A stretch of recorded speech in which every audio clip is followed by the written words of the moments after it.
रूप सिंह अपने दोस्त शेखर को सब कुछ बताता है कि हम यहाँ घूमा करते थे, यहाँ पर हम भेड़े चराने आया करते थे, ये देखो ये नदी है, सुपिन नदी हमारे गांव से होकर बहा करती थी। उस नदी को देखते हैं, जगह जगह रुकते हुए जाते हैं, जगह जगह प्राकृतिक सौंदर्य को निहारते हुए दूरबीन से देखते हुए वो लोग आगे बढ़ रहे हैं। वो बीच बीच में महीप से भी बात करते हैं, लेकिन महीप को उनकी बातों में कोई भी रुचि नहीं दिखाता। महीप चुपचाप है, उन लोगों को लेकर के आगे बढ़े चले जा रहा है। काफ़ी दूर समय बीतता गया, वो लोग आगे निकल गए और अपने गांव पहुंचा।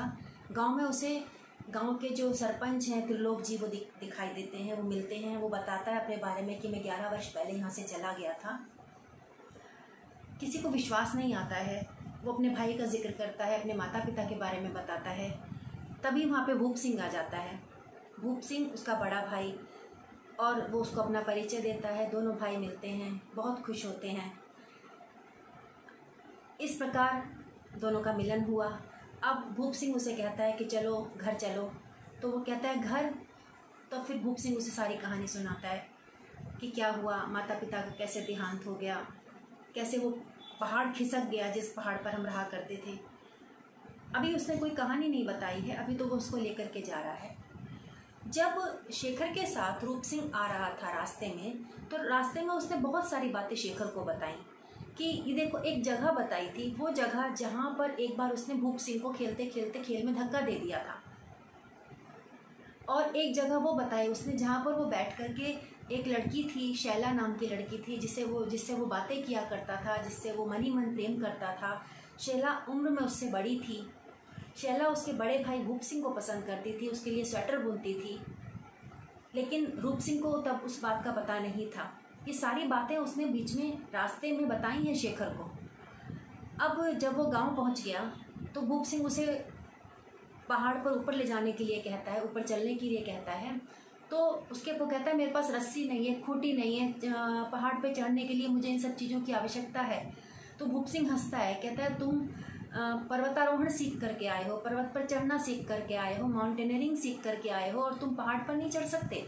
तो वो क्या करता है, अपना मफलर बांधता है अपनी कमर में, और एक तरफ से रूप सिंह को और एक तरफ से शेखर को पकड़ करके पहाड़ पर चढ़ा देता है। तो अब तीनों जने पहाड़ पर ऊपर पहुंच जाते हैं। उस हिमांग पहाड़ पर जिसके धंस जाने पर उनके माता पिता का देहांत हो गया था। उसके माता पिता, भेड़ बकरी, खेत, सब कुछ उनका उस पहाड़ के नीचे दब गया था। ऊपर पहुंचता है तो वहाँ जा कर के वो उसको बताता है कि ये मैंने कुछ पॉइंट्स यहाँ पर लिख रखे हैं, तो आपको दिखाई भी दे रहे होंगे। आपसे ये जस्ट हिंट के लिए हैं, आप मेरी कहानी सुने और इन पॉइंट्स को बीच बीच में देखते चलें। वहाँ जाकर उसने दिखाया कि देखो यहाँ पे मेरा एक छोटा सा खेत है, मैंने यहाँ पे घर बनाया है, और जो झरना बहता था उस झरने का पानी भी मैंने मोड़ करके अपने खेतों में डाल दिया। इसके लिए मैंने और शैला ने बहुत मेहनत करी। फिर वो शैला के बारे में बताता है कि शैला से मैंने विवाह कर लिया था, और हम दोनों ने इतनी मेहनत से इस घर को बनाया, यहाँ पर रहना शुरू करा। देखो मैं बैल भी लेकर के आ गया, अपने कंधे पर चढ़ा करके बैल भी वो वहाँ तक ले आया था अपने खेत के लिए। उसका छोटा सा खेत है, उसमें सबसे बड़ी हैरानी तब होती है रूप सिंह को जब वो ये देखता है कि झरने का पानी तक मोड़ करके वो अपने खेत में ले आया है। कितनी मेहनत करी होगी उसने। यानी कहने का मतलब ये है कि जो पर्वत पर रहने वाले लोग होते हैं वो लोग इतने मेहनती होते हैं, इतने मेहनती होते हैं, उनका शरीर उस हिसाब से बन जाता है कि बिना मेहनत किए लगता है उन्होंने सांस ही नहीं लिया है। वो सांस मेहनत के साथ सांस लेते हैं, उनका शरीर पुष्ट हो जाता है, हृष्ट पुष्ट हो जाते हैं वो। और क्योंकि वो ताज़ी हवा, धूप, इन सब का आनंद लेते हुए प्रकृति के संपर्क में रहते हुए, प्रकृति के सानिध्य में रहते हुए सब कुछ भोगते हैं। उनका चेहरा ऐसे लाल खिलता है, उनका चेहरा लाल हो जाता है, सब कुछ शुद्ध उनको मिलता है। तो इस तरह का जीवन वो जी रहा था भूप सिंह। और रूप सिंह बिल्कुल एक बनावटी जीवन, एक आर्टिफिशियल लाइफ जी रहा था। दोनों भाइयों में काफ़ी अंतर था। अब रूप सिंह जब उसकी पत्नी को देखता है तो वो पत्नी शैला नहीं है। सुबह जब वो उनके लिए नाश्ता लेकर आई है, भुट्टे लेकर के आई है, चाय लेकर के आई है, तो वो क्या देखता है कि वो शैला नहीं है। उससे बड़ी हैरानी होती है। तो वो बहुत पूछने में संकोच करता है कि आप तो शैला के बारे में बता रहे थे कि शैला और मैंने ये गांव बसाया, ये घर बनाया, लेकिन शैला तो नहीं है। तभी भूप सिंह उसे एक कहानी सुनाता है जो बचपन में उनके पिताजी ने उनको सुनाई थी।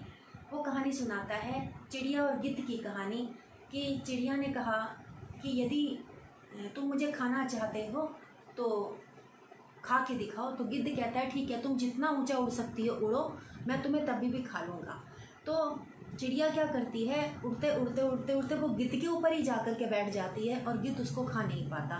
तो भूप सिंह ये कहता है कि देखो, जिस पर्वत ने हमारा सर्वनाश कर दिया, जिसने मेरे माता पिता को मुझसे छीन लिया, हमारे भेड़ बकरी सब जिसके नीचे दब गए, हमारा खेत दब गया, हमारा पूरा जीवन जिसने समाप्त कर दिया, मैंने उसी पर्वत के ऊपर जाकर के अपना घर बनाया है। देखो, तभी वो जो उसकी पत्नी है वो वहाँ आ जाती है, वो उसे मिलवाता है कि तुम्हारी भाभी है। तो रूप सिंह बड़ा हैरान है कि ये तो शैला नहीं है। तब भूप सिंह उसे बताता है कि हुआ क्या, शैला ने आत्महत्या कर ली, वो सुपिन नदी में कूद गई और उसका एक 8-9 साल का बेटा भी है जो उसके पास नहीं रहता। शैला गर्भवती थी, वो खेतों में काम नहीं कर पाती थी, पहाड़ पर चढ़ना उतरना नहीं कर पाती थी, तो ये सब काम के लिए उसको दिक्कत होती थी। तो भूप सिंह ने दूसरा विवाह कर लिया था। दूसरा विवाह करने के बाद शैला को इस बात से बड़ा दुख हुआ और एक दिन वो महीप के जन्म के बाद वो उसमें सुपिन नदी में कूद गए। तो ये जो महीप लड़का है जो रास्ते में उनको मिला था, जो घोड़े पर लेकर के उनको माही गांव तक आया है, वो लड़का उसका भतीजा ही है, 9-10 साल का लड़का है। वो अपनी माँ की हत्या का दोषी अपने पिता को मानता है और वो भूप सिंह के साथ नहीं रहता। इसके बाद शैला की मौत हो गई और भूप सिंह अभी हिमांग पर्वत पर रहता है। रूप सिंह उसे कहता है कि भाई, तुमने बहुत कष्ट उठाया, बहुत जीवन तुमने बड़े संघर्ष से जीवन जिया है, बहुत मुश्किल से तुमने जीवन जिया है, अब छोड़ो इस गांव को, चलो हम मेरे साथ शहर चलो, हम लोग वहीं पर रहेंगे, वहीं तुम कुछ नौकरी कर लेना। लेकिन भूप सिंह मना कर देता है कि भाई मेरे, तू बचपन में छोड़ करके चला गया, लेकिन मैं इस गांव को नहीं छोड़ सकता, इस परिवेश को नहीं छोड़ सकता, इसके साथ मेरा मोह है। मेरे माता पिता इस पहाड़ के नीचे दबे हुए हैं, यदि काश तू उस समय मेरे साथ होता तो मैं अपने माता पिता को भी इस पहाड़ के नीचे से निकाल लाता, लेकिन तेरा साथ मुझे नहीं मिला। अब तू ये गांव छोड़ने के लिए मुझे कहता है, ये लोग, ये परिवेश छोड़ने के लिए कहता है, ये अंचल छोड़ने के लिए कहता है, ये मेरे बस की बात नहीं है। और भूप सिंह उसे मना कर देता है। इस प्रकार कहानी ख़त्म हो जाती है। तो कहानी का मुख्य उद्देश्य लेखक का ये रहा कि जो पर्वतीय स्थल हैं, जो पर्वतीय प्रदेश हैं, वहाँ पर रहने वाले लोगों को कितनी भी असुविधा का सामना करना पड़ता है, कितनी कठिनाई भरा वो जीवन जीते हैं, कितना जीवन के साथ संघर्ष करते हैं, वो छोटी छोटी चीज़ों के लिए तरसते हैं, हर चीज़ के लिए उन्हें काफ़ी दूर दूर तक जाना पड़ता है, उनको सुख सुविधाएँ प्राप्त नहीं हैं। उसके बाद उनका पर्वत धंस जाने से उनका जीवन भी समाप्त हो जाता है कई बार, उसके बावजूद भी वो अपना प्रदेश नहीं छोड़ना चाहते। तो यहाँ पर भूप सिंह और रूप सिंह दोनों के स्वभाव से, दोनों की चारित्रिक विशेषताओं से ये बताया गया है कि किस तरह के लोग अपने प्रदेश को छोड़ करके चले जाते हैं और किस तरह के लोग वहीं रहते हैं। तो ये हमारा विषय था आज का आरोहण। इसमें बहुत सारे प्रश्न बनते हैं, जैसे प्रश्न बनते हैं कि पर्वतीय स्थलों पर किस तरह की कठिनाइयों का सामना करना पड़ता है लोगों को। प्रश्न बनता है कि क्या अपने प्रदेश को छोड़ करके चले जाना लेखक ने उचित माना है या नहीं उचित है। 2 एंगल हैं इसमें। यदि हम ये सोचने लग जाएं कि क्या रखा है पहाड़ों पर, चलो हम अपनी ज़िंदगी जीते हैं, अच्छे से कहीं रुपया पैसा कमाते हैं, तो ठीक है, फिर तो हम छोड़ के जा सकते हैं। लेकिन भूप सिंह जैसे लोग जो जहाँ जन्मे, जहाँ पैदा हुए, जहाँ उनके पूर्वज रहे, उस स्थान को छोड़ना वो सही नहीं मानते। तो 2 एंगल हैं, दोनों जवाब सही हैं। ये हमारी सोच और हमारी परसेप्शन पर डिपेंड करता है कि हम किस तरह का जवाब वहाँ पे लिख रहे हैं। ये प्रश्न बनते हैं। और किस तरह से पर्वतारोही जो है वो पर्वत पर चढ़ने के लिए किन किन उपकरणों का प्रयोग करते हैं, उनके पास खूंटी होती है, रस्सी होती है, और किस तरह से गाड़ कर वो चढ़ते हैं। एक ये प्रश्न बनता है कि रूप सिंह ने तो ट्रेनिंग ली थी चढ़ने की, सीखा था उसने चढ़ना, लेकिन फिर भी वो उस पर्वत पर, हिमांग पर नहीं चढ़ पाया। उसका भाई जो रोज़ चढ़ता था, रोज़ उतरता था, वो इतना परफेक्ट हो गया था चढ़ कर, उसके पैर इतने मजबूत हो गए थे कि वो दोनों लड़कों को, शेखर को, रूप सिंह को, अपने साथ चढ़ा करके ले जाता है। तो इसमें क्या अंतर बताया गया है कि एक ट्रेनिंग से सीखना और एक खुद रोज अपने उस एक्सपीरियंस से सीखना क्या महत्वपूर्ण है, क्या महत्व रखता है। इस तरह के प्रश्न बनते हैं। तो आज का विषय यहीं तक था। धन्यवाद।